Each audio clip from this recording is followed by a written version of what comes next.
ká jọ ṣe fún Sultan of Sokoto fún nǹkan tó sọ lẹ́nu ọjọ́ mẹ́ta tí wọ́n ṣe meeting. Ó ṣáà ti gbọ́ wípé gbogbo àwọn lọ́balọ́ba níjòyè baálé àtàwọn governors wọ́n ṣe meeting very crucial one ní Lagos State lẹ́nu ọjọ́ mẹ́ta. Wá ti rí oríṣiríṣi picture àti videos wọn ní online. Ibẹ̀ ni Sultan of Sokoto ti sọ̀rọ̀. Ó ní nobody can divide Nigeria. Sultan of Sokoto wants Yoruba and Igbo agitators. Gbogbo àwọn agitators tí à ń béèrè fún kí Nàìjíríà kó pín, kó ní kálukú kó mú tiẹ̀, kí gbogbo filaka ayé kó dópin, káwa náà ráyé gbé, ká enjoy ìwásáyé.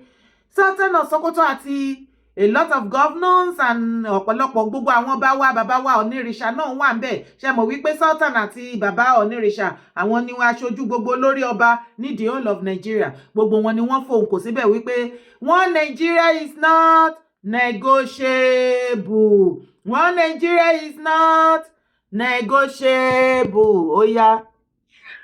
Nobody can divide Nigeria. There is nobody that can break the bond of Nigeria, no matter who you claim to be. Okay. This statement came from the Sultan of Sokoto today, 14th of October 2025, in Lagos, where they held these constitutional reforms about Nigeria and the role of national rulers. Now, is that there on your screen? 10 governors attended the meeting. Ṣó ti ń gbọ́. Gbogbo àwọn ọba ni wọ́n fohùn kò.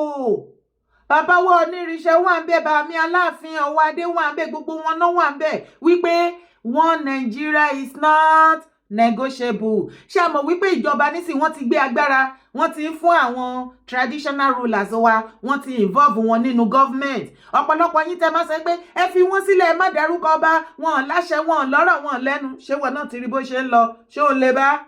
Mo ní ṣé òun lè bá? Wá bá mi wo fídíò yìí.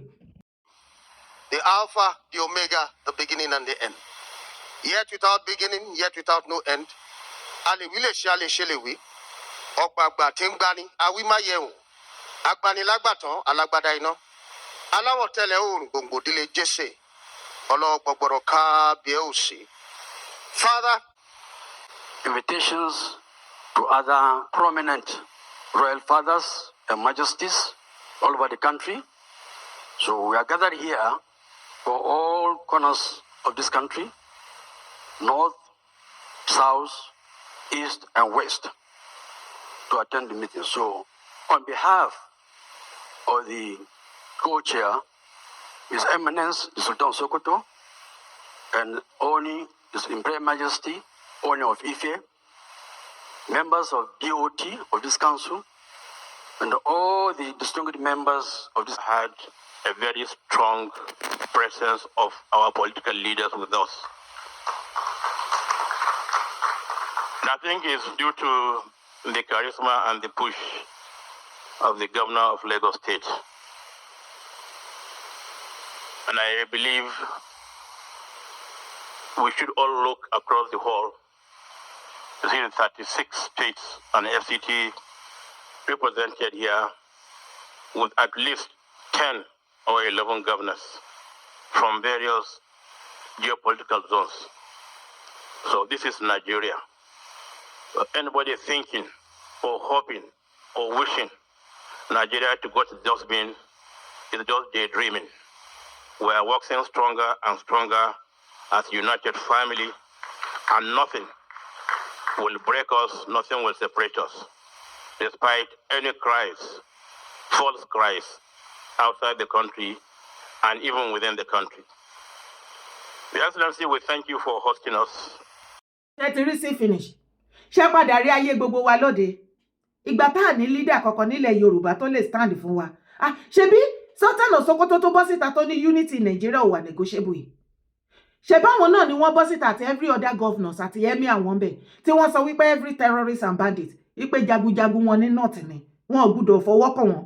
Even kan rí wọn ó wà pé wọ́n pa àyàn báyìí. Ìwọ tó bá fẹ́ pa tó bá tún defend ara ẹ̀ kán máa pa ẹ́ tó ọwọ́ ẹ̀ tó tètè pa ẹ́ terrorist wà á tún ṣẹ̀wọ̀n wípé wà tó ò ṣe farabalẹ̀ kó jẹ́ kí terrorist pa ẹ́.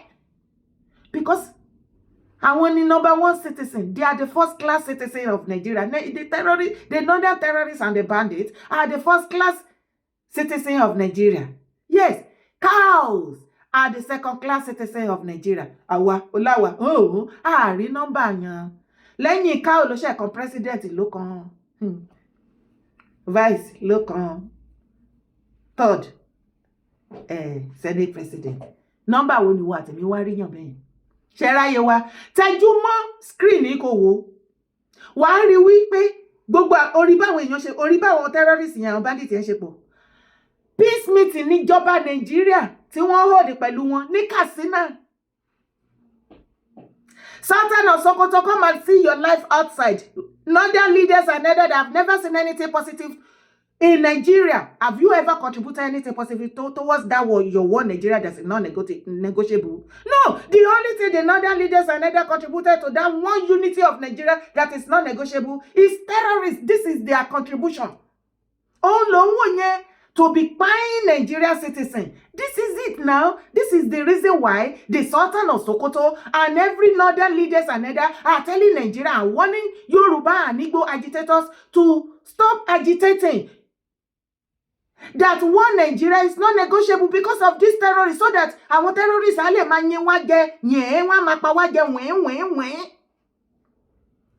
bandits, terrorists, ní 5 local government, ní Katsina. Olóṣìírí níbi bẹ̀yẹn tán hold the peace meeting tán náà terrorize wọn bẹ̀yẹn tán bẹ̀ wọ́n o olórí wọn tán pọ̀ ṣàlàlù bí omi yẹn o. Ẹjọ́ ṣe unity ti Sultan of Sokoto and every northern part of Nigeria are talking about is this terrorists that you are begging. Tó bá wá ń gbọ́ pé wọ́n fẹ́ lọ peace meeting pẹ̀lú wọn wàá rò wípé bóyá ọ̀rọ̀ ẹnu wọn fẹ́ lọ dọ̀bálẹ̀ rárá o with huge money owó burúkú tẹ́lẹ̀ la sọ wípé ìjọba bàbá Tinubu ò fowó bẹ̀ wọ́n irọ́ ni. Bàbá Tinubu bẹ̀ wọ́n gbé owó burúkú lé wọn lọ́wọ́. Owó tó yẹ kí wọ́n fi ṣe nǹkan Nàìjíríà kí ilé ayé rọrùn fún ìwà àtẹ̀mí kan fi protect wa káráyé gbé. Kí school kó jáde, kí certificate ẹ̀ kó ríṣẹ́, kí omi kó wà, kí ọ̀nà kó wà, kí iná yé ṣe mọ̀nàmọ́ná, health wise kí gbogbo ẹ̀ kó wà okay. Owó yẹn ni Nigeria government prefer láti lọ máa gbé fún àwọn bandits àti terrorists tó fi ń bẹ̀ wọ́n. Wípé kí wọ́n stop láti máa operate. Tí wọ́n ọjọ́ kan stop. Ìjọ tó bá tún ti táwọn leaders àwọn terrorists àti bandits bá ti náwó tán wọ́n á tún strike again. So tó jẹ́ sí wípé Nigeria government and northern leaders wọ́n ti hold gbogbo Nigeria masses into ransom. Ẹrú ni wá, iye ìtàn bá lè pa lára wa ni. Ṣùgbọ́n gbọ́ o tó bá fi ara ẹ̀ sílẹ̀ tán bá pa ẹ́.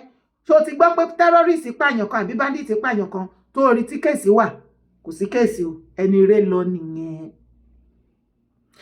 Tún tẹ̀síwájú kó máa wo fídíò lójú screen àwọn Madagascar Gen Z Madagascar nìyẹn wọ́n lé ìjọba Madagascar wọ́n lé pa bí mo yẹ bẹ́ẹ̀ sọ̀rọ̀ lọ́wọ́lọ́wọ́ president Madagascar ti resign Kilode ní ìgbà tí àwọn Gen Z bọ́ síta orí wọn bá ṣe lọ bí omi wọ́n ti zero mind wọn ni ẹni maku ẹni maku ṣùgbọ́n ìjọba yẹn ò ní remain the same. President bá pe àwọn soldiers usual bí wọ́n ṣe fún àwọn ensars wípé ẹ lọ tatata wọn jàre kọ́ méjì disturb kan jẹ́ káwọn èèyàn rẹ̀ ṣe life wọn.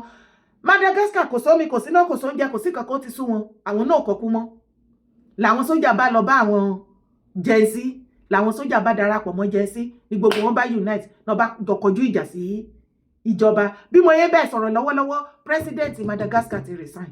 Now kí ló wá fi Nigerian leaders and elders kí ló fi yẹn lára balẹ̀ tẹ́ ṣe believe wípé bíyá ogun lẹ gbójúlé ní tẹrù pẹ́ ti finish wa àwọn ṣèyí àǹkó òtẹ́yí Tinubu tẹ máa ń rán sí àárín àwọn YouTube nílẹ̀ Yorùbá àti everywhere ipe kan máa manipulate wọn tẹ́ kọjú tẹ́ kẹ̀yìn wọn síra wọn bí ẹja sardine ṣe bẹ́ẹ̀ tí lo ìkọ́ tẹ́ ń lo ṣèyí fún nìyẹn ṣèyí Tinubu kó máa ṣe kí ni divide and rule níṣẹ́ tí ṣèyí Tinubu ṣe wá wí tán ó pín bíbélì kiri ṣé òmè tó kàn ná ọ̀rọ̀ ẹni kó má tẹ̀ wá pín nǹkan kan ṣé kò wá better what is wrong with you ọ̀rọ̀ ìyẹn ò tí ẹ̀kan yìí ìwọ ló máa yẹ.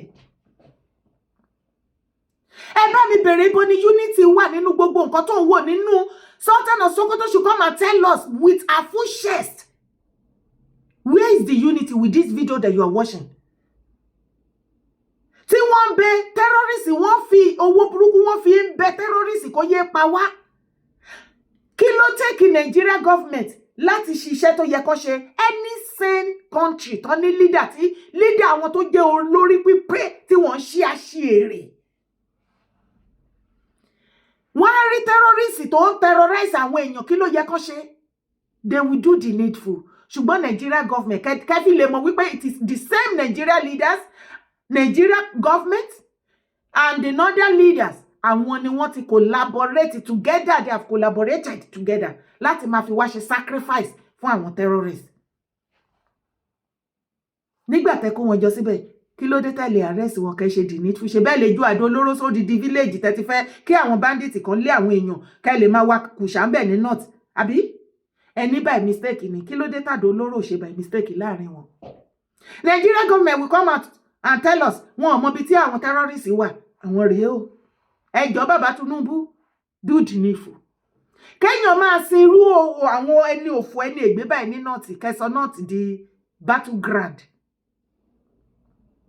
Kéye ẹ̀yin leader yẹn kẹ́ tún máa ní ẹnu ọ̀rọ̀. Northern leaders no dey shame o. Una no dey shame. Ẹ tún ní gut láti máa sọ wípé one Nigeria is not negotiable. I don't blame you. I blamed Yoruba leaders. Yes. Ní good leader. Politician àsìkò yìí wọ́n lọ your senator, governor, minister, whatever, name it. Kò sẹ́nikẹ́ni tó dìbò fún tó lọ bẹ̀ torí pé kó lọ ṣe anything positive. Tó máa gain tí wọ́n máa benefit ibẹ̀. They are only going there because àwọn náà ní oore ọ̀fẹ́ láti kó owó títí wọn, láti fi build the life tí wọn, àwọn immediate family, àtàwọn kọ́kọ́ sí wọn, nothing more. And that is why torí Nigeria is not working. Ó ń reverse. Tó bá sọ̀rọ̀ ọ̀rọ̀ ni. They are not ready to do anything, including Baba Tinubu.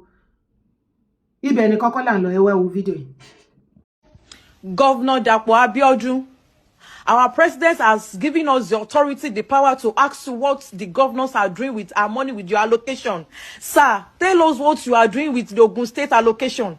No road is motorable in Ogun State. This is Eleyi, Lafenwa, Ayobo Axis Road. This road is so bad. This road is so terrible. The moment we see rain coming, we have to go and look for where to park our cars because this road is not motorable. I repair my car weekly, on a weekly basis. If it is not hand, it is leg. Sir, should I move my tax back to Lagos State where things are working, where I see value for my money? Sir, tell us what you are doing with the Ogun State allocation. There is no single road that is motorable that you will drive 10 minutes drive straight without you entering one pothole or the other. You will be coming from Lagos State, driving smoothly. The moment you are looking at Ogun State, inú ẹ máa bàjẹ́ ni. Sir. Baba Dapo Abiodun, the Eleyi of Ogun State. Wọ́n ní President Bola Ahmed Tinubu ti ní pé kí wọ́n béèrè lọ́wọ́ yín kí lẹ fi gbogbo owó tán kó fún yín. Kí lẹ fi ń ṣe? Ẹ wò náà. Ẹ wo Ogun State. Kai. Kàn imagine. Báwo lẹ̀mí èèyàn ṣe fẹ́ gùn nínú irú ojú ọ̀nà wèrè báyìí tó bá gbàbẹ̀ lọ bí iṣẹ́ tó tún padà tó gba tó ṣiṣẹ́ tán tó tún padà lọ́lé báwo ni mọ́tò ẹ̀ ṣe fẹ́ last báwo ni èèyàn ṣe fẹ́ lálàáfíà báwo lẹ̀mí èèyàn ṣe fẹ́ gùn kí ló dé tẹ̀yin governors wọ̀nyí tẹ́ wà heartless gbogbo owó tẹ̀dẹ̀ ń kó pamọ́ tẹ́ fi ń build ara yín káàkiri kò séyàn kan tó ọjọ́ tó lọ́jọ́ bá dé tá mú abẹ́rẹ́ lọ lára yín kí ni wèrè gangan. Èyí gan o. Èkìtì náà àtòǹdó tẹ́ ẹ bá débẹ̀ gbogbo ẹ ti dojúrú kò sí ọ̀nà kankan tó gbádùn. Gbogbo governors South West pátápátá ẹ̀yin náà ti wá ṣe bíi ti northern governors. The northern governors are the most useless governors in the whole of Nigeria. Lẹ́yìn kẹ́ máa rí wọn kọ́ máa mú wọn lè rí wọn kọ́ fi màálù kan fi empower àwọn èèyàn wọn. Wọ́n lè kó ike àlìmájìrì kan fi empower àwọn northern leader. Wọ́n lè kó igi ẹ̀gẹ́ kan fi empower àwọn northern leader. I don't understand. The only thing tí mo rí tí northern governors tí wọ́n contribute fún àwọn masses wọn ní north is this terrorist now.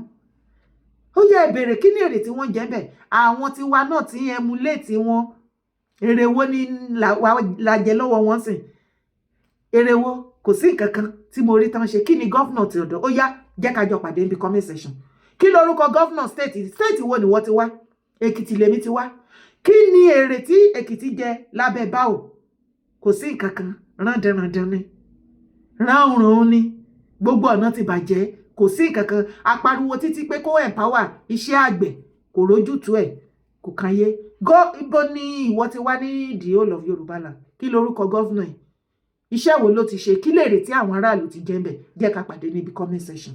Orúkọ tèmi ò yí padà, Yèyé Dára Kòwé ni mò ń jẹ́ kókókó. Má gbàgbé láti bá mi share, sì má gbàgbé láti bá mi like, bá mi thumb up, má gbàgbé láti drop comment. Bye for now.